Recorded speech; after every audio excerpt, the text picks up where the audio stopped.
What a fight guys. Jared Cannonier एक huge comeback करके Gregory Rodriguez को round 4 में नॉकआउट कर देता है और ये विन जैरेड कैनेनियर के लिए एक काफी इंपॉर्टेंट विन थी, जहां पर वो फाइट के फर्स्ट राउंड में 2 बार नॉकडाउन होता है, बट फिर भी उसने जरा भी गिव अप नहीं किया। वो राउंड 2 ऑनवर्ड्स कमबैक करने लग पड़ता है। फाइट हमें टर्न होते हुए दिखती है और फिर राउंड 4 की स्टार्टिंग में ह्यूज पंचेस को लैंड करके वो ग्रेगरी रॉड्रिगेज को नॉकआउट कर देता है। 40 इयर्स का होने के बाद भी जिस वे से जैरेड कैनेनियर फाइट करता है, उसकी स्पेशली जो चिन है वो अभी भी काफी सॉलिड है, जहां पर इस विन को लेने के बाद जैरेड कैनेनियर प्रूव कर देता है कि वो बेशक 40 इयर्स का है, बट वो स्टिल मिडिलवेट डिवीजन के टॉप में डिजर्व करता है रहना। पहले ही राउंड से दोनों फाइटर्स बहुत ज्यादा ब्रॉल करने लग पड़ते हैं, जहां पर दोनों की तरफ से हम बिग शॉट्स और काफी स्विंगिंग पंचेस को देख रहे होते हैं। और उसी टाइम मुझे तो पता लग गया था कि ये फाइट 5 राउंड्स तो नहीं जाने वाली, क्योंकि ऑलरेडी दोनों फाइटर्स ने फाइट को बहुत ही हाई पेस और काफी पावरफुल पंचेस के साथ स्टार्ट किया है। तो देयर इज नो वे कि इन दोनों में से कोई भी फाइटर नहीं थकने वाला।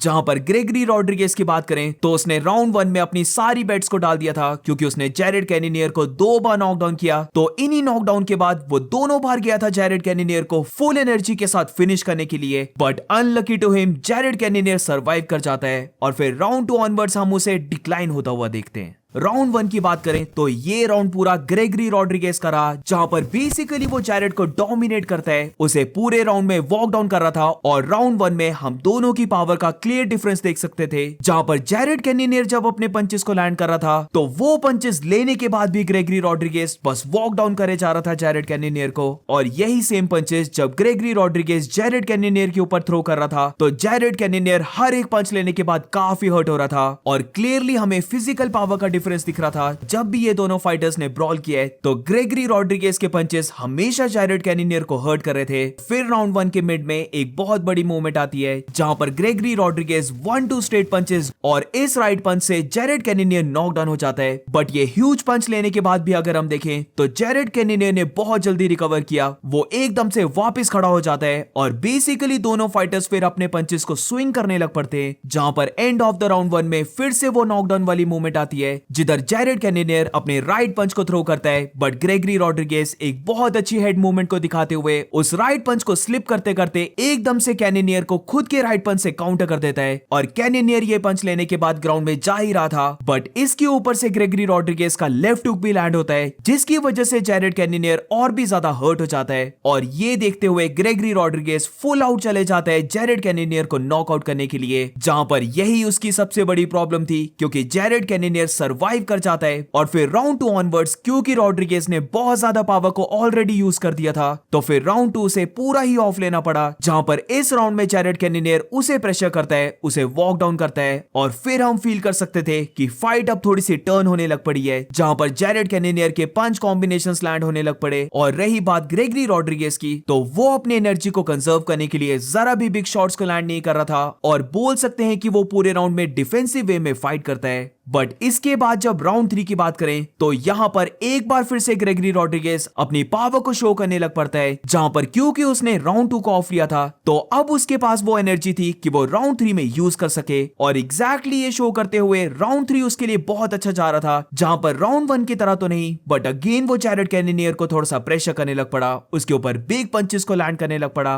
और अब एक बार हम फिर से फाइट को टर्न होता हुआ देखते हैं, जहां पर क्लियरली ये राउंड ग्रेगरी रॉड्रिगेज विन कर रहा था। बट फिर लास्ट के 20 सेकंड्स में जब ग्रेगरी रॉड्रिगेज ने जैरेड कैनेनियर को केज की साइड पुश किया था, और वहां पर जैसे ही दोनों फाइटर्स के बीच में क्लिंच वर्क छूटता है तो एकदम से यहां पर जैरेड कैनेनियर बिग एल्बो को लैंड कर देता है, जो ग्रेगरी रॉड्रिगेज ने जरा भी एंटिसिपेट नहीं किया था। और इसीलिए वो बहुत बुरे तरीके से हर्ट होके एकदम से ग्राउंड में गिर जाता है, और उसे फॉलो अप करते हुए जैरेड कैनेनियर उसके ऊपर huge ground and pound shots को लैंड करता है। और मुझे लगता है कि यहां पर अगर टाइम ओवर नहीं होता तो फिर राउंड 3 में ही जैरेड कैनेनियर ग्रेगरी रॉड्रिगेज को नॉकआउट कर देता, क्योंकि जैसे ही राउंड 3 ओवर हुआ ग्रेगरी रॉड्रिगेज की आईज को हम देख सकते थे कि वो रोल बैक हो रही हैं, उसे नहीं पता था कि वो कहां पर है। और यही चीज हम राउंड 4 की स्टार्टिंग में भी देख सकते थे कि ग्रेगरी रॉड्रिगेज अभी भी रिकवर नहीं हो पाया था, और इसीलिए जैसे ही राउंड 4 स्टार्ट होता है जैरेड कैनेनियर एकदम से प्रेशर करने लग पड़ता है, और यहां पर रॉड्रिगेज के पास बैक डाउन होने के अलावा कोई भी ऑप्शन नहीं था। और यही चीज को सेंस करते हुए जैरेड कैनेनियर ऑल आउट चले जाता है, जहां पर वो अपने हुक्स के अंदर बहुत ज्यादा पावर और उन्हें स्विंग करके थ्रो कर रहा होता है और ये most of the punches Gregory Rodriguez के फेस पे लैंड हो रहे होते हैं, जहां पर फ्यू ही सेकंड्स के बाद ये पंचेस रॉड्रिगेज नहीं ले पा रहा था और फिर लगातार अपने फेस के ऊपर राइट हुक्स खाने के बाद ग्रेगरी रॉड्रिगेज ग्राउंड में गिर जाता है और ये फाइट ओवर हो जाती है। तो जैरेड कैनिनेर की ये विन एक काफी बड़ी विन थी, जहां पर वो एक अपकमिंग और काफी डेंजरस ग्रेगरी रॉड्रिगेज को नॉकआउट कर देता है और ये पूरी फाइट एक ब्रॉल फाइट रही है, जहां पर राउंड 1 के ही स्टार्टिंग से दोनों फाइटर्स ने ह्यूज पंचेस को लैंड किया है। जैरेड कैनिनेर 2 बार नॉकडाउन होने के बाद कमबैक करता है और ये fight definitely fight of the night deserve करती है, जहां पर इस फाइट को देखकर बहुत मजा आया।